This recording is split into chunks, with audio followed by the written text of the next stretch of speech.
falar um pouquinho de Libertadores Sul-Americana. Vou focar hoje para falar do Flamengo, do jogo do Flamengo, principalmente contra o nosso querido Central Córdoba. Tá, galera? Mas antes, se você puder se inscrever no canal, deixar o like, cara, vai ajudar demais. Faço vídeo todos os dias, meio-dia e também às 7 da noite. 7 da noite sobre o Galo, mas sempre falando de futebol.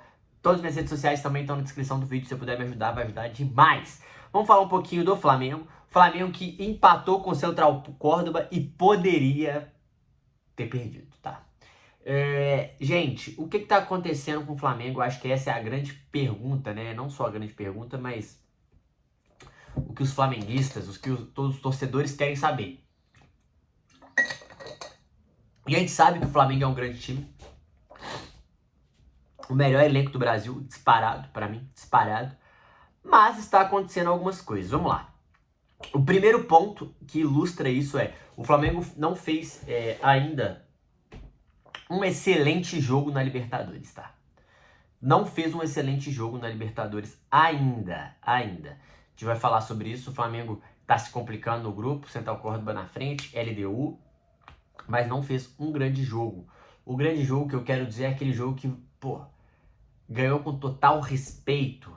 Porque assim, a gente pode entrar, vocês vão mandar pra mim e falar assim: porra, Matheus, mas cara, você tá de brincadeira. LDU, Central Córdoba e Táchira. Tudo bem, gente, mas o Flamengo ganhou do Táchira com a bola na trave tomando no último lance. E não foi um jogo absurdo. LDU e 2 empates. Central Córdoba e LDU foi 2 empates e uma derrota. Perdeu pro Central Córdoba em casa. O que eu cito desse Flamengo? Defensivamente, vamos lá. Defensivamente, esse Flamengo é muito exposto. O bloco defensivo do Flamengo, ele não consegue matar jogadas lá em cima. Quando o Flamengo sobe para pressionar, essa bola tá entrando. E quando essa bola entra, ou você mata essa jogada, quando a bola passa da primeira pressão, ou é contra-ataque e drama. E tá acontecendo muito contra-ataque e drama. Só que eu acho que o pior não é isso, quando você erra a pressão. Isso acontece, mas tem muitos momentos que o Flamengo acerta a pressão e tal, isso vai acontecer. Mas pra mim o pior é o Flamengo erra demais. Muitos erros individuais. A prova disso é esse jogo contra o Central Córdoba. Muitos erros individuais bizarros. Eu vi até uma matéria do GE, pelo menos 10 erros. 10 erros individuais. Cara, teve erro do Arrascaeta, teve erro do Gerson, do Pedro, do Danilo, do Pulgar, do Ayrton Lucas. Cara, Ayrton Lucas fez uma partida horrível. Pulgar uma partida muito abaixo também. Muito abaixo. E isso diz muito sobre essa rotação. A gente sempre fala, tem que poupar, tem que mudar. Cara, a gente tá percebendo que, cara, quanto mais você modifica seu time, mais difícil fica o entrosamento. A gente já sabia disso. Só que o time reserva, ele entra em outra rotação, porque existe uma parada no futebol que é o tal do ritmo. Tem um ritmo de jogo. O jogo é diferente, a intensidade do jogo é diferente, a concentração do jogo ela tem que ser diferente. E eu sinto que às vezes essa concentração dos jogadores do Flamengo, ela oscila muito durante o jogo. Por isso acontece tantos erros, por isso o Flamengo perde tantas bolas. E quando você perde essas bolas, o que acontece? Sua defesa está aberta. E quando sua defesa está aberta, a chance de você sofrer uma finalização perigosa ou um gol é muito grande. Por isso o Rossi tem aparecido mais também. Antes, o Flamengo não era tão exposto, estava errando muito menos. Agora o Flamengo errando muitas bolas, o Flamengo fica muito exposto. E quando fica muito exposto, pode tomar muitos gols. Contra o Cruzeiro foi a mesma coisa. Então ficou muito exposto, errou muitos passes. A precisão do passe do Flamengo, ela tá oscilando na casa dos 80%. Ah, Matheus, mas 80% é bom.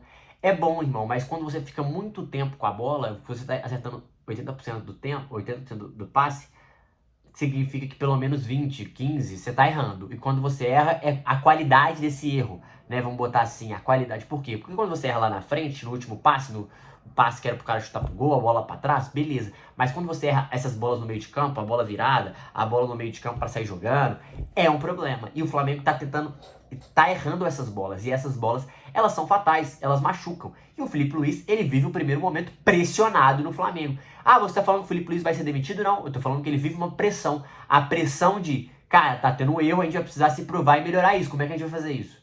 Tá acontecendo essa... Porque ele pegou um time, ele arrumou o time teve, um problema aqui, troca, muda aqui, tira ali, vamos fazer essa variação. Mostrou tudo isso. Só que agora é lidar com a pressão, lidar com essa falta de confiança dos jogadores, porque muito erro é falta de confiança, é a dúvida, né? Então, os defensores estão causando muita dúvida nesse Flamengo. E quem resolve é o Rascaeta, que é o único que está com a confiança no teto. Está fazendo muito gol, está fazendo muita assistência. Então, isso faz muita, muita diferença. Mas eu quero muito ver como é que o Felipe Luiz vai sair dessa. Você tá mandando, querendo dizer que o Flamengo tá abaixo? Tá abaixo. Tá mal? Tá mal. O Felipe Luiz tem que ir embora? Não, não é esse meu ponto. Mas ele está pressionado. E eu quero ver como ele vai lidar com essa pressão. Porque na coletiva, ele chama a responsabilidade. Ele fala que a culpa é dele. Ele fala que ele tem culpa sim. E beleza. Mas esse discurso vai sendo repetitivo. E quanto mais repetitivo mais essa tensão e mais essa pressão vai aumentando. Porque tá, pô, você tá sabendo que você tá falando isso, tá chamando a culpa, mas tá dando errado. Por quê? E aí que você começa a bater. E aí o telhado de todo mundo, né, é de vidro. Em algum momento pode dar merda. Então eu quero ver muito como é que o Felipe Luiz vai sair dessa pressão. Não acho que. Porque uma não classificação na Libertadores, por exemplo, é um baita de um problema. Não passar em primeiro já é um problema. E eu acho que não vai passar em primeiro. Mas pode passar em primeiro. Mas não classificar para Libertadores seria tenebroso pro ano do Flamengo, pensando num time que tem muito dinheiro, muito investimento e vai perder muito dinheiro de arrecadação com a Libertadores e das fases. Imagina o Flamengo jogar Sul-Americana, galera. Vocês estão de brincadeira, né? Isso é loucura. Olha esse time do Flamengo. É loucura. Por isso que o futebol brasileiro, o futebol sul-americano, ele é muito equivalente.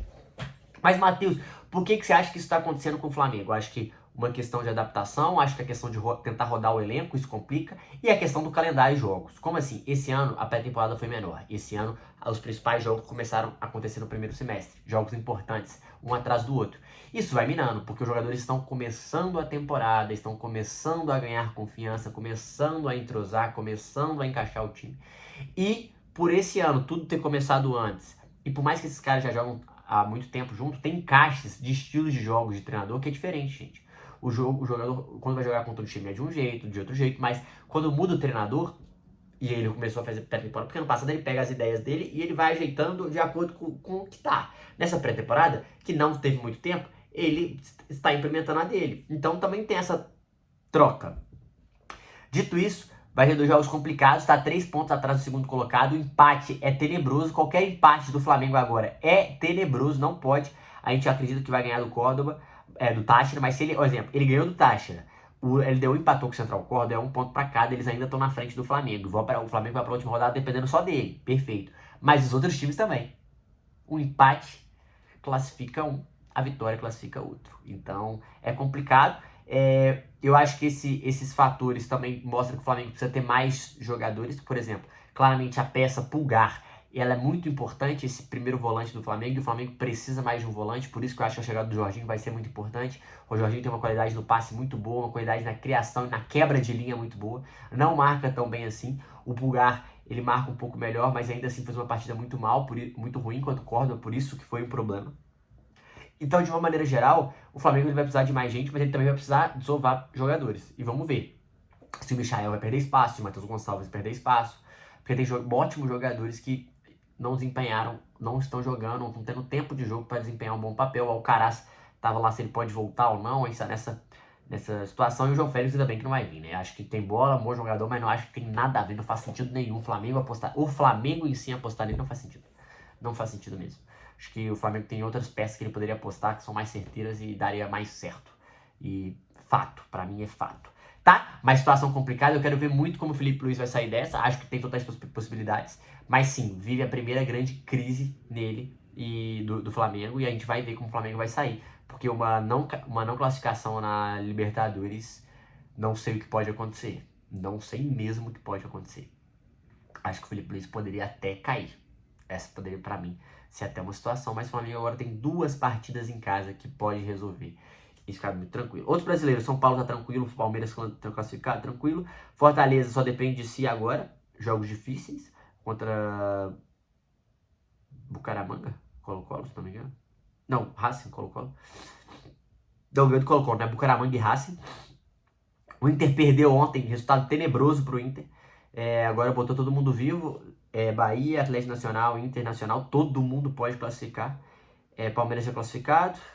Que mais? O Botafogo também vive uma situação delicada. Depende só de si, mas é delicada porque vai ter 2 jogos aí complicados contra o Universidade do Chile e Estudiantes. Acho sim que brasileiros podem cair, acha que essa questão do calendário, jogar tudo no primeiro semestre, times ainda não encaixados, total diferença para os brasileiros não estar desempenhando um ótimo papel pelos times que tem na Libertadores, tá?